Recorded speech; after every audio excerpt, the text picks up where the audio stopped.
जिन्नात की बस्ती। अरूज की तरफ जाते वक्त रास्ते में फूलों के बीज फेंकने चाहिए। जवाल का सफ़र पुरसुकून रहेगा। अगर कांटे बिछा कर जाएंगे वापसी पर खारदार झाड़ियाँ मिलेंगी और वापसी का सफ़र हर सूरत तय करना होता है। हमारी ज़िंदगी में बेशुमार वाक़यात रोनुमा होते हैं जिनको लाख कोशिश के बावजूद हम भुला नहीं पाते। ऐसा ही एक नाकाबिले फरामोश वाक़या आज मैं आपको बताऊंगी, जो उम्मीद है कि आप मुद्दतों याद रखेंगे। मामू यूनुस 4 बहन भाइयों में सबसे बड़े थे। उन्होंने मैट्रिक तक तालीम हासिल कर रखी थी। बाकी बहन भाई अनपढ़ थे। गांव के लोग मामू को चौधरी कहते थे। इलाके में भी इनका काफ़ी असर व वसूख था। नाजिम से इनकी दोस्ती थी। नाना की 40 एकड़ अराजी थी जो नाना की वफात के बाद उन्होंने पटवारी और तहसीलदार से साजबाज करके अपने नाम करवा दी। जब दूसरे बहन भाइयों को पता चला तो वो अपने हिस्से में ज़मीन मांगने लगे। मामू ने ज़मीन देने से इनकार कर दिया और कहा, वालिद साहब ने मरने से पहले ही ज़मीन मेरे नाम करा दी थी। चाचू गांव के चंद बड़ों को लेकर उनके पास गए। उन्होंने मामू को बहुत समझाया, ये आपके सगे बहन भाई हैं, आपके वालिद की ज़मीन में आपके बराबर के हिस्सेदार।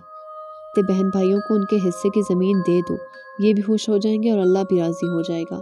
मगर कोशिश के बावजूद मामू न माने और अपनी ज़िद पर कायम रहे। यहाँ से मायूस होकर उन्होंने अदालत का दरवाज़ा खटखटाया। अपने असर व वसूख की बिना पर वो अदालती जंग भी जीत गए।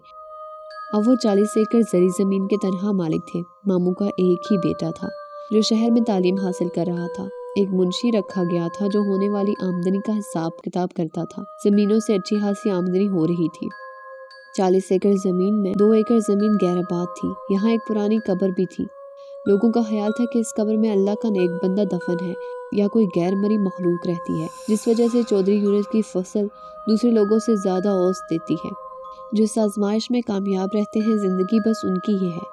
जो सब्र और शुक्र की अहमियत को नज़रअंदाज करते हैं, वो इस जहान में भी और आखिरत में भी नाकाम रहते हैं। लालच अकल को अपना गुलाम बना देती है। मामू को भी ज़्यादा से ज़्यादा की लालच रहती थी। उन्होंने कई बार सोचा कि इस गैराबाद ज़मीन को भी आबाद किया जाए ताकि इसे काश्त के काबिल बनाया जा सके। इस तरह आमदनी में भी इजाफा होगा। एक दिन उसने मुंशी लियाकत को अपने इरादे से आगाह किया। मुंशी ने कहा, ठीक है चौधरी साहब, हम सुबह काम शुरू कर देंगे। 8-10 दिन में ये ज़मीन हमवार हो जाएगी। दूसरे दिन जब कब्र वाली ज़मीन को हमवार करने का काम शुरू किया गया तो गांव के बुजुर्ग मामू के पास आए और उन्होंने कहा, इस ज़मीन को हमवार ना करें, यहाँ कोई अल्लाह का नेक बंदा दफन है या कोई गैर मरी मखलूक रहती है। अल्लाह ने आपको बहुत कुछ दिया है, आपने अगर इनको बेघर किया तो आपके लिए नुकसानदेह होगा। तो उन्होंने बड़ों का कहना मानकर काम रोक दिया। रात को एक नादीदा कुव्वत मामू के पास आई, जिसे देखकर वो डर गए। आप कौन हैं और क्या चाहते हैं? मैं कोई भी नहीं हूँ। आपको इससे क्या गर्ज? आपको ये बताने आया हूँ कि आपकी गैराबाद और बंजर ज़मीन हमारा मस्कन है। आपने जो उसे हमवार करने का मंसूबा बनाया है, इसे अपने जहन से निकाल दे। अगर आपने ऐसा ना किया तो आपको नुकसान होगा, आपकी ज़मीनों की आमदनी भी खत्म हो जाएगी। ये कहकर वो कमरे से निकला और फिजा में तहलील होकर मामू की निगाहों से ओझल हो गया। सुबह मामू ने मुंशी को अपने पास बुलाया, रात वाला वाकया सुनाया और कब्र वाली ज़मीन को हमवार करने से मना कर दिया। एक दिन मामू को फालिज का अटैक हुआ, बिस्तर के होकर रह गए। ज़मीनों की देखभाल अब उनके बस का काम नहीं था, लिहाजा उनका बेटा हारिस तालीम अधूरी छोड़कर वापस गाँव आ गया। अब वो ज़मीनों की निगरानी करता अपने बाप की तरह। हारिस ने भी गैराबाद ज़मीन को हमवार करके उसे काबिल काश बनाने का इरादा कर लिया। इस सिलसिले में जब उसने मुंशी से बात की तो उसने कहा, पहले बड़े चौधरी से बात कर लें, उन्होंने ये ज़मीन आबाद करने से मना किया है। हारिस ने अपने वालिद से बात की तो मामू ने बताया, यहाँ कोई गैर मरी मखलूक रहती है। अपने साथ पेश आने वाला वाक़या भी बयान किया। ये जिन भूत वाली बातें सब झूठी होती हैं, इनकी हकीकत से कोई ताल्लुक नहीं होता। हमने अपनी ज़मीन आबाद करनी है, किसी की ज़मीन पर कब्जा तो नहीं कर रहे ना। जो हमारा नुकसान होगा, यहाँ नादीदा कुव्वतें या जिन भूत वगैरह रहते हैं तो वो कहीं दूसरी जगह जाकर आबाद हो जाएंगे। हारिस की बातें सुनकर मामू परेशान हो गए। उन्होंने अपने बेटे को बहुत समझाया मगर वो ना समझा। मुंशी ने भी उसकी हौसला बढ़ाया। फिर जैसे ही ट्रैक्टरों का काम शुरू किया गया, मगरिब की तरफ से काली घटा उठी। देखते ही देखते इसने पूरे गांव को अपनी लपेट में ले लिया। हर तरफ गर्दो गुबार और अंधेरा छाने लगा। इस तूफान से सिर्फ मस्जिद महफूज थी। फिर कब्र वाली जगह पर जोरदार धमाका हुआ। काम करने वाले ट्रैक्टर कलाबाजियां खाते हुशपत्तों की तरह दूर जाकर गिरे। यहाँ हाल ड्राइवरों और काम करने वाले मजदूरों का था। हम आज किसी को नहीं छोड़ेंगे, हम तुम्हारा नामो निशान मिटा देंगे। तुमने हमारा सुकून बर्बाद कर दिया, हमारे बच्चों को मारा है, तुम्हारी नस्ल को मार डालेंगे।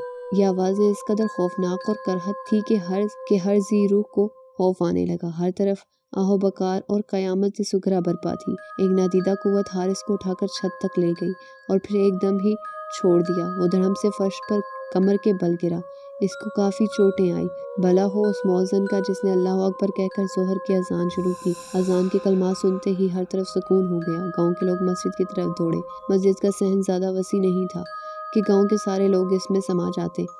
لوگ امام مسجد سے دعا کی اپیل کرنے لگے۔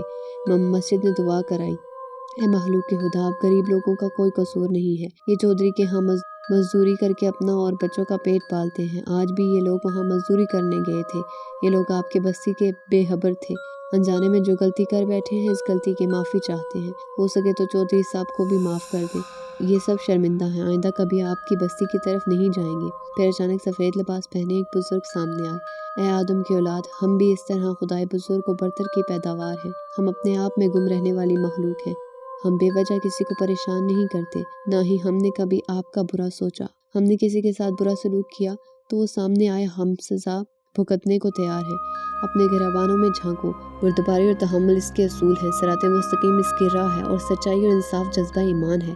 چودھری یونس اور اس کے بیٹے کا کردار سب کے سامنے ہے۔ لالچ کی ہوس نے انسان کو حیوان بنا دیا ہے۔ جھوٹی شان و شوکت بڑھانے کے لیے انہوں نے اپنوں کا حق مارا، بہن بھائیوں کی زندگی عذاب بنا دی۔ جاؤ، ہم نے تمہیں معاف کیا، پر کبھی بھول کر ہماری بستی کی طرف مت آنا۔ دوبارہ غلطی کی تو ہم معاف نہیں کریں گے۔ یاد رکھو، اس وقت ہم خوف خدا سے آپ لوگوں کو معاف کر رہے ہیں، مگر چودھری یونس اور اس کے بیٹے کو کبھی معاف نہیں کریں گے۔ ہم تو تڑپا تڑپا کر مار دیں گے۔ ہم ان کو ضرور سبق سکھائیں گے۔ انہوں نے اپنوں کے ارمانوں کا خون کیا، ہماری بستی کو گرایا۔ معافی یہ حقدار نہیں، ان کی معافی اسی صورت میں مل سکتی ہے اگر یہ اپنے بہن بھائیوں کو ان کے حصے کی زمین واپس کر دیں اور دوبارہ کبھی ہماری بستی کا رخ نہ کریں۔ سب لوگ گردنیں جھکائے ان بزرگ کی بات سن رہے تھے۔ ان کی دہشت سے ہر کوئی کانپ رہا تھا۔ اب میں جا رہا ہوں، اگر چودھری صاحب نے بات نہ مانی تو ہم اس کے عبرت کا نشان بنا دیں گے۔ بزرگ چند قدم پیچھے مڑا اور پھر غائب ہو گیا۔ امام مسجد نے لوگوں کو مخاطب کیا، ہم سے غلطی ہو گئی ہے۔ اس غلطی کے ازالے کے لیے ہمیں دوبارہ ایسی مخلوق کی منت و سماجت اور قبر والی جگہ پر خیرات کرنا ہوگی۔ ہمیں ہر حال میں اس مخلوق کو راضی کرنا ہوگا۔ اگر ہم نے ایسا نہ کیا تو پورا گاؤں راکھ کی ڈھیر بن جائے گا۔ اسی وقت گاؤں کے ہر بندے نے اپنی حیثیت کے مطابق امام مسجد کو پیسے جمع کروائے اور شام کو قبر والی جگہ پر خیرات کی گئی۔ ماموں یونس نے بھی اپنے بہن بھائیوں کو وہاں بلا کر ان کے حصے کی زمین دے دی۔ گاؤں کی رونق پھر سے بحال ہونے لگی، لیکن ماموں کی حالت پہلے سے خراب ہو چکی تھی۔ ایسا محسوس ہو رہا تھا ماموں کا آخری وقت قریب آ چکا ہے۔ گاؤں کے بڑے عیادت کے لیے آتے تو مشورہ دیتے، چودھری صاحب اپنے بہن بھائیوں کو راضی کر لو، ان سے معافی مانگ لو۔ بڑوں کی مان کر ماموں نے اپنے بہن بھائیوں کو اپنے پاس بلایا اور ان سے معافی مانگی۔ سب بہن بھائیوں نے معاف کر دیا۔ ایک بار پھر جنات کی بستی میں خیرات بانٹی گئی۔ لوگ خیرات کے چاول کھا رہے تھے کہ ایک دم ایک لمحے کے لیے سب روشن ہو گیا۔ امام مسجد نے کہا، جنہوں کے دل نے چودھری صاحب کو معاف کر دیا ہے۔ دوسرے دن حارث نے اپنے والد کو شہر کے ایک اسپتال میں داخل کروا دیا۔ اب وہ آہستہ آہستہ تندرست ہونے لگے۔ ایک ماہ اسپتال میں رہنے کے بعد وہ گھر آ گئے۔ ماموں اب مکمل طور پر صحت یاب ہو چکے تھے۔